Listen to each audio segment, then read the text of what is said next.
Hello everyone, Hazefest here, and we're gonna make a video about the Fief. When you first come upon the Fief, it is a rundown castle inhabited by bandits. So the way that you get the Fief is you have to fight this guy and his group in combat. Once you beat the people guarding the Fief, you then start the tutorial missions for the Fief. Excellent. Once you get access to the Fief, you have a rundown castle. Congratulations. You have to renovate the throne room. So you have to build that. There's nothing else you can do, so build that first. It gives you 10 dwellings. So important to know, the dwellings are the number of people that you can have living in your fief. It is the maximum number of people you can house, literally. Right now we have 5 people at the start, and we have 10 dwellings. And at the bottom here is your different rooms that you can enter at the fief. Once you get your 1,000 fief coins for liberating the base, you can now build 2 things in your fief. Don't worry too much about what to build first.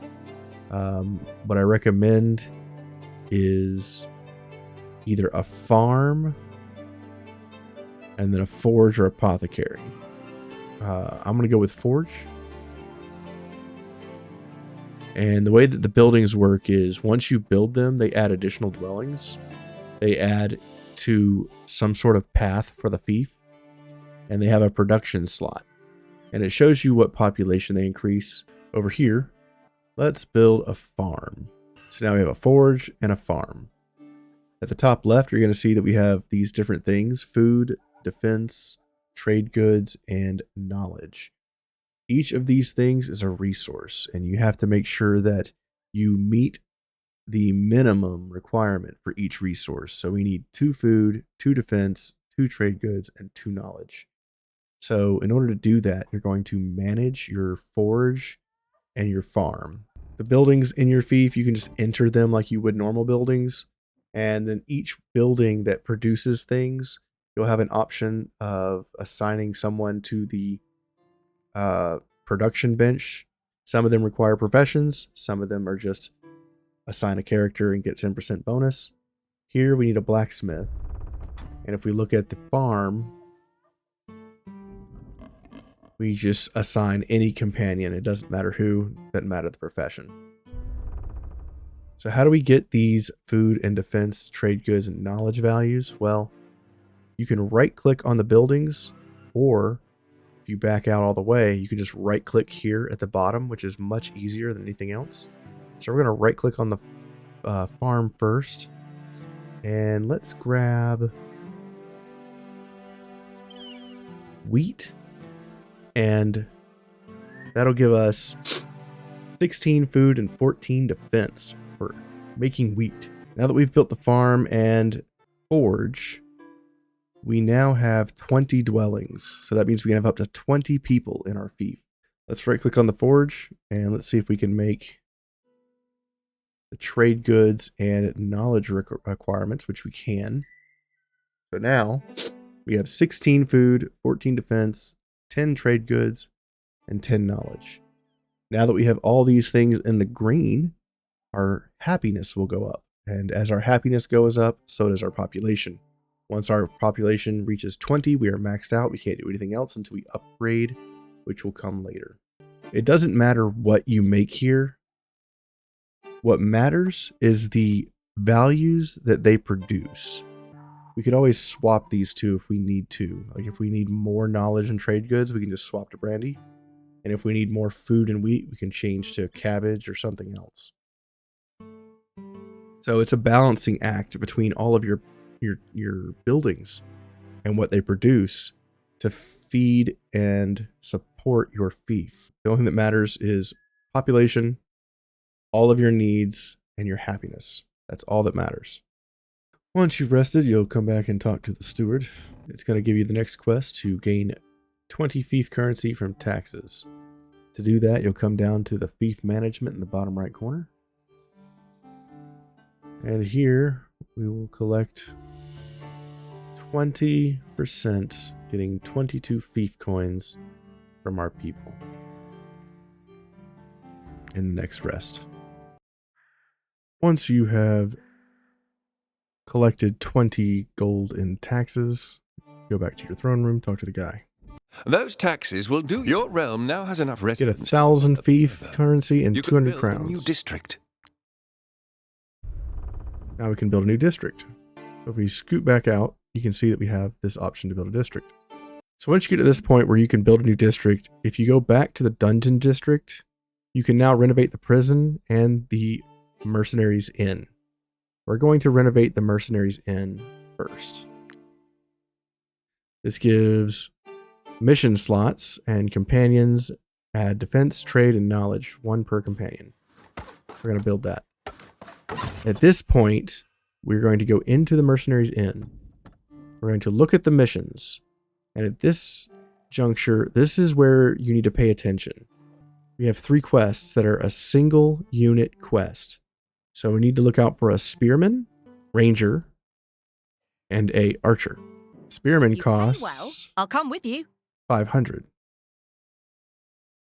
But if you come back to the fief, you can put your entire troop into the fief and buy these units for cheap.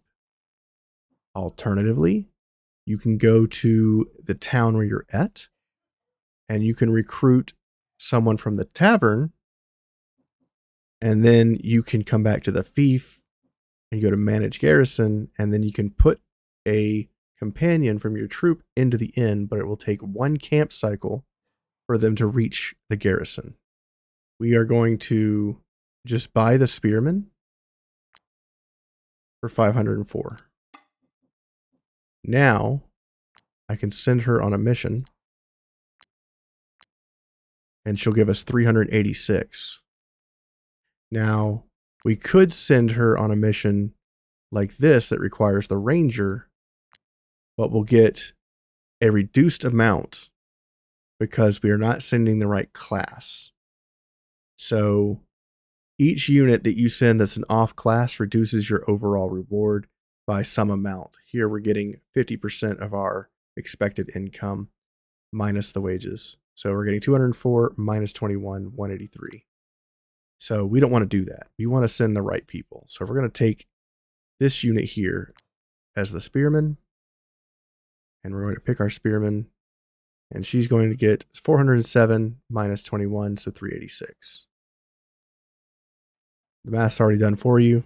I'm just showing you the breakdown. Now I need to look out for a ranger to send and an archer. And I can either get those from the garrison for fief currency, which I don't recommend, or I can do mercenaries from inns and then just transfer them here. And then a day later, they can run those missions.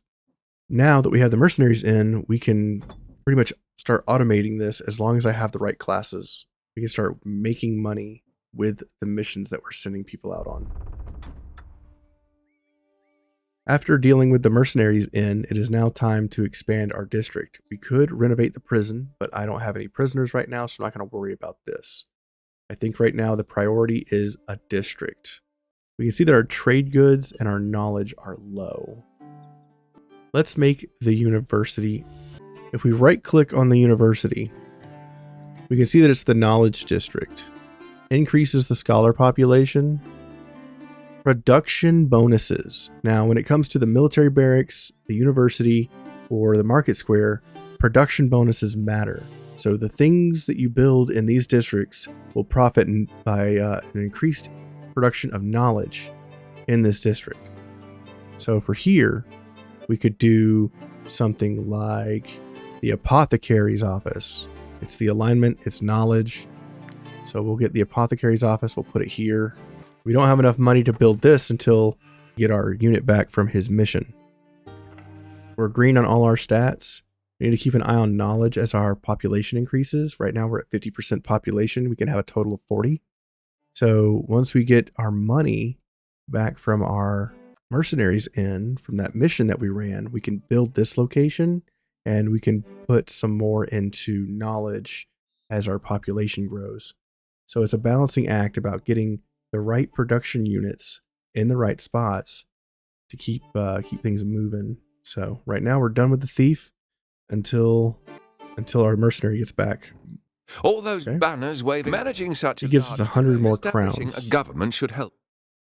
He talks about establishing a government. So we go here. We need to pick a government. We'll choose this. It's the only one we can choose. Say okay. Issue an assignment.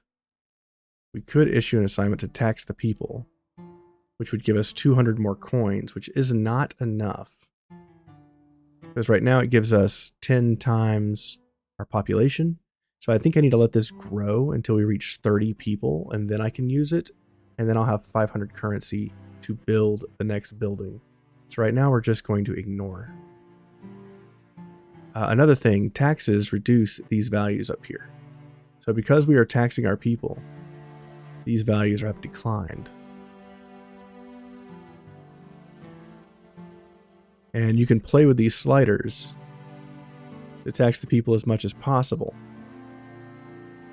And the change is not reflected until you hit OK. Or until you X out. So you can see that that's what we have going on right now.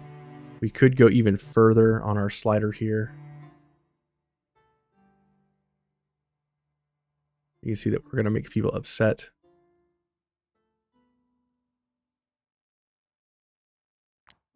We could tax them that hard, even harder if we really wanted to. But it's making their happiness go down, so we don't want to tax them too much harder. So we'll leave it at this for now. It'll give us 33 fief coins every time we rest. Take a look at this at each rest, and we'll recalculate our taxes and our production as needed to keep all of these in the green.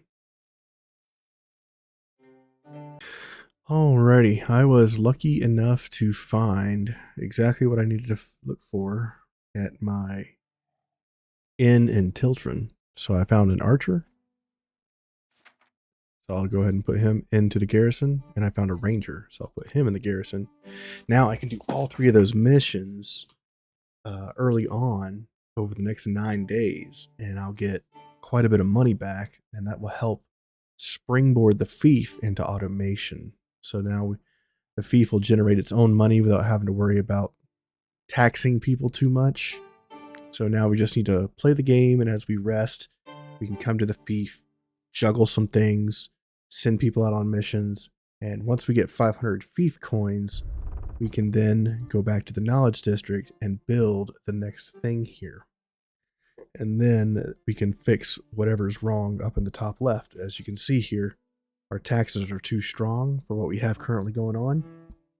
As the two people we just put into the Mercenaries Inn increased the amount of knowledge and the amount of trade goods that we need to provide those people. So we need to go back to fief management, and we need to drop this. Actually, we need to drop the taxes here to that 5%, and we'll drop.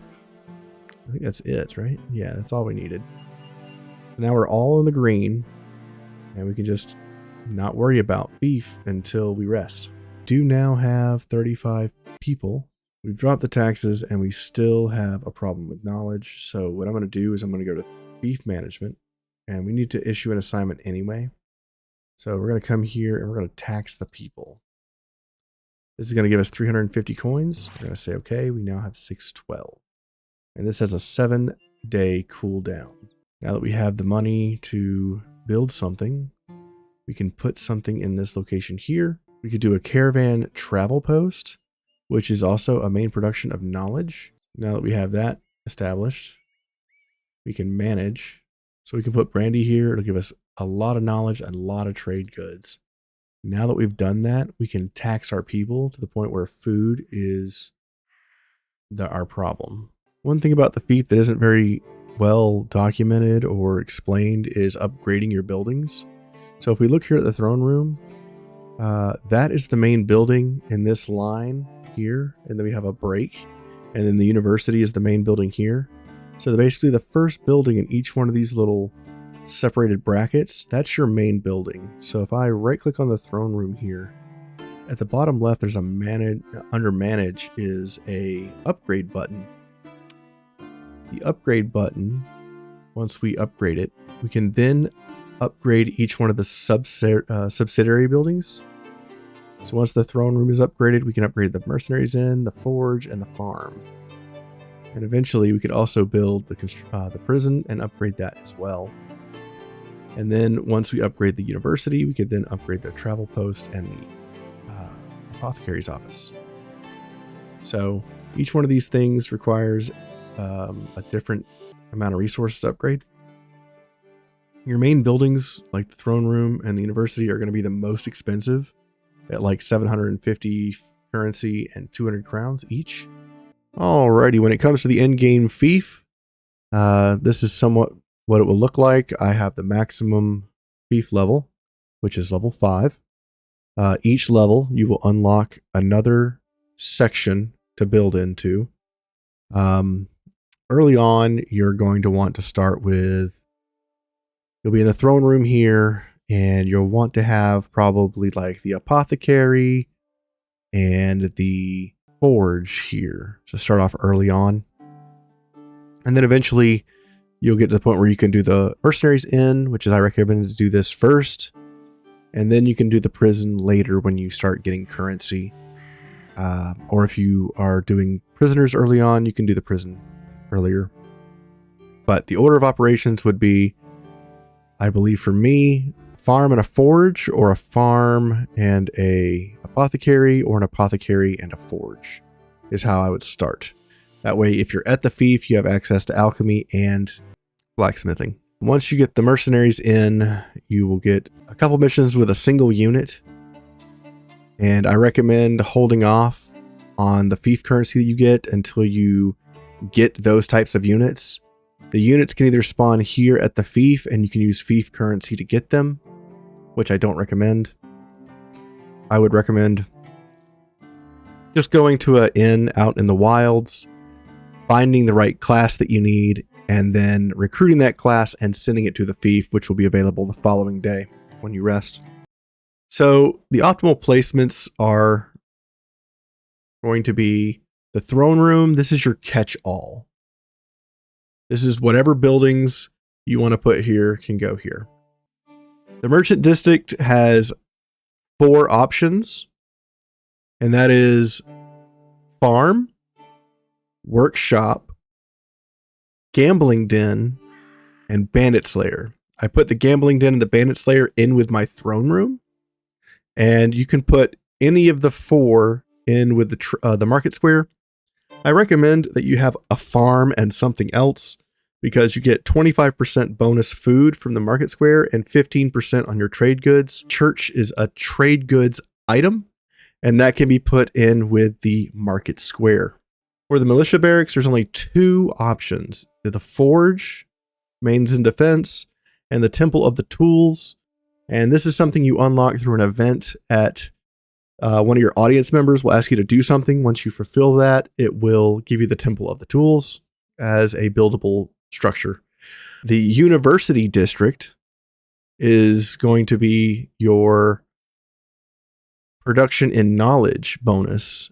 And the options for the knowledge district are going to be the caravan travel post, apothecary, and embassy. Whichever of the items you don't put here, you can either put it in the cemetery or you can put it in the throne room districts. The stable I put out in the cemetery because the stable provides no bonuses at all to any of the districts. So I recommend that you just put the stable out in with the cemetery. That'll be the best place for it.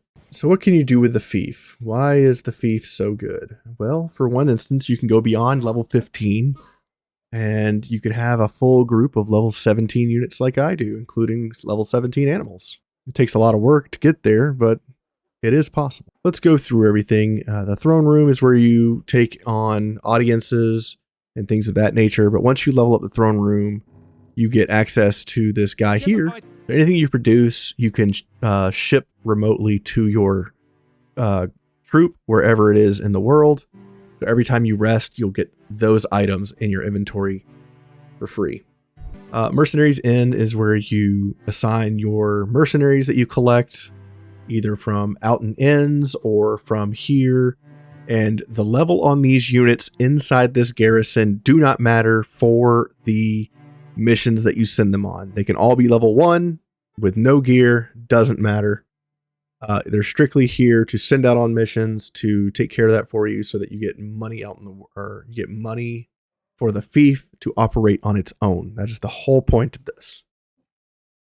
Alternatively, while you're at the fief, you can talk to the tavern keeper and you can ask them to find specific people for you if you have the vacancy notice in the knowledge, or you can rest here for fief currency. It's pretty pricey compared to out in the real world. As your troop gets bigger and smaller, the cost, just like in the inn, will increase and decrease for the mercenaries here as well. So if you want to buy these mercenaries for cheap, throw all of your units into the managing garrison and then purchase your units, because they'll be much cheaper than just buying them outright. If you only have one person in your troop, all of these guys are going to be very, very cheap. And if you have 10 people, they're going to be considerably more. The bandit lair, there's nothing to do here. Gambling den, you can assign people to each one of these buildings, and that will give you a 10% bonus on their production. In the gambling den, you can gamble, but I've never seen it win. At the prison, you can drop your prisoners off here and then have the executioner let me take care of your prisoners, rehabilitate them for a cost. to cure them of their taste for crime. So this will convert your prisoners into companions. The market square, you can give haircuts for free. Believe me, I may not. You have 2 vendors as long as you're here. You can buy this vendor's stuff, but this vendor does not get her stock back. Hopefully they fix that in a future patch. This guy who can train companions in a profession. Go from novice to apprentice. And it tells you how long it takes. Farms, you can't do anything with. Workshop, this guy sells some items at the workshop. The military barracks is where it gets interesting.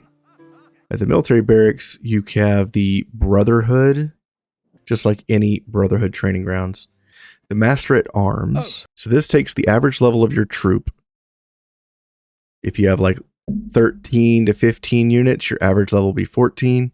So if you take out everybody in your troop except for the highest level you want, so if you capture a level 16 unit, you remove everybody from your troop except for that level 16. Now your troop average level is 16. And then you can train a unit. Let's say this level 6 ranger. You can now train them up to level 17 because all my people are level 17. That's how you jump levels in Fief. Once you get everybody level 16, you have to go to extreme mode to get level 17, and you just rinse, wash, and repeat to the level that you want to go to. I think extreme is the only way you can get higher than level 16 units. As you can see, it does cost a lot. So if you have a troop of 30 people, it's going to cost you 30 times whatever this amount is. Imitate allows you to take a unit from your troop and you just Xerox it. You just copy it. I make a copy of this foot soldier. I say okay. I say okay. I now have a copy of that level 17 soldier down here. The last thing you can do at the military barracks, this lady, the armorer on the right, so this person can reduce copies of any item. You can't copy legendaries. She can do white, blue, and yellow weapon, helmet, armor, shield. Any items you want to create, you just create here and it costs you 400 to 500 gold. You make a copy of it. You now have 2 of them. Make a copy of it. 3, 4. You have as many as you want. So you find a really good item that you like and you want to make a bunch of copies of, like you want to have more Alizarian crossbows or bows. This one only is 322. Make a copy of it. I have a copy now. And you can also do this for your animals at the stable. So if we go into the stable, talk to this person. Would you like to entrust one of your You can put your animals in the stable. And then when they're in the stable, you can train, and that will give the same effect as the military barracks. It'll grant the troops level to an animal in the stable. So now I can boost this wolf to level 17. Boom, done. And you can also buy. So if you want to buy an animal of a species you already own, you have to put them inside the stable, and then you can come in here and choose them. Like if you get a ferocious bear and you want to make a bunch of them, you can do that here. And then you just say, okay, and it tosses 500 fief coins to make a copy of whatever animal. And you do that as many times as you want. So now you can duplicate people. You can duplicate animals. You can raise people and animals to the level of the troop. And you can copy all weapons and armor that are not legendary. Let's go to the embassy. The embassy doesn't have anything going on. Cemetery. Inspect. The cemetery keeps track of all the people that you've lost throughout your entire run. The forge acts like a normal forge in a town. You just go in there and you can blacksmith your items. Apothecary, just the same. You can go in and craft your items in the apothecary. Temple of the Tules and the church both operate the same. There's a guy in each one of these churches, or, you know, whichever church you have, doesn't matter, the same. The Tules, you can trust me. You talk to these guys, they can remove negative traits from our companions, but your companions have to be in the garrison, not in your troop, in the garrison. So you have to park your guy in the garrison, come here, absolve him of his sin, you'll pick him, he'll lose the stupid trait, and it costs currency, and you say, okay, he's no longer stupid. So that's what you can do with the church. You can remove negative traits for a cost. The caravan travel post, please, my lords, tell me allows you to travel posts you wish to travel to, and just like normal travel posts. You can move. You don't have to pay the people and feed them. The roads are filled. You can also trade, which apparently is just normal management of the fief. Lastly is the university. You have a gardener here. He allows you to buy plants. This explorer will Trust me with all locate policies. sepulchres for you. You can also decipher a codex if you don't want to do it yourself. You can just give this guy the codex, and it'll cost you some money, and he'll decipher it for you. This little wall back here keeps track of all the murals from each one of the tombs. So if you wanted to like come back and look at the murals. The professor is interesting. Scholars be of use to you can study positive traits. Companions wish to join in our studies. So you can pick one of these guys. That's, you have to again put them in the garrison, and then you can learn the traits that you want to give them. Like if you want them to be cooperative, solitary, stocky, brawny. These are mostly the basic traits. So I want this guy to be bloodthirsty. Okay. These aren't the things that you can earn in combat. These are just basically the few things that you can automatically roll when you generate the characters. And that's pretty much everything you can do in a fief. Is the DLC worth it? It's micromanagerial when you're going through the world. Much like the tavern, you have to like visit at each camp to really maximize it. And you know, each camp, it takes an extra 5 to 20 minutes, depending on what you're finicking with on either the tavern or the fief. You know, if you just level up your fief and you have to access a new district, you have to figure out what you want to put in that district. And as your fief level grows, you'll have to start destroying buildings and rebuilding them as you get fief currency. But that's all the stuff you can really do with it. It's an interesting little addition to the game. A lot of people didn't like Fief because they thought it was going to be something different.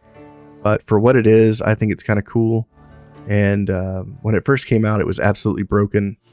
You could do anything from anywhere, and it was like having a whole town in your pocket at all times. And I'm glad that they took away some of that capability and made it so that you had to be present at the location to do them. But it's also kind of a pain in the ass. But the best way to do Fief is to do the tutorial until you get to the point where you get access to the Mercenaries Inn. And then when you look at the access on the Mercenaries Inn, look for the different missions that require 1 unit, and then get that unit from an inn, or if you have the fief currency, get it from here.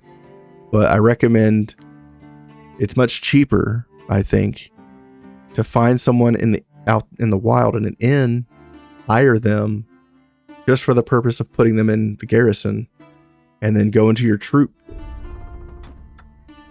And then when you go into your troop, you can do this from anywhere. Go to the managed garrison, and then you put that person in. It doesn't matter what level they are. They will perform the same. You just slap them right in, and now they're in your troop. And for mission purposes, you want to have 4 of every unit type. So you want 4 pugilists, 4 crossbowmen, 4 archers, 4 swordsmen, 4 spear. Just because some of these quests can take 4 of one unit type, and then multiple quests can take 2 or 3 of the same unit type. So we have 3 daggers here, 3 spears here, and sometimes when you have multiple quests, some of them be like 2 swords, 3 swords, 1 sword. So there's enough quests here to, divvy up, and these really don't go away until you ran them. The different missions can be like protect somebody or plunder, and if you're plundering or protecting it, these missions depend on your relationships with other places. So if I look at my relationships, I'm getting really good stuff with Harag and really good stuff with Edoran, and I'm getting very bad with Alazar and Gothenburg. That's because I keep raiding these 2 guys with my missions, and I keep escorting and protecting these guys with my missions. So depending on your relationship is what kind of missions you'll get in your troop window. So if you increase the relationships here and get them up to good terms, all of these will be positive. Vice versa, if you piss everybody off, they'll all be negative and you'll all be raiding and stuff. So hopefully that helps you guys out. And if you have any questions or if I left anything out, please leave comments down below and let me know. And I hope that really gives you a good understanding of how Fief works and if it's worth it. Thank you for watching my video. Please remember to like, comment, and subscribe. I appreciate those who do. It helps the channel grow. And yeah, I'll see you guys next time. Thanks for watching.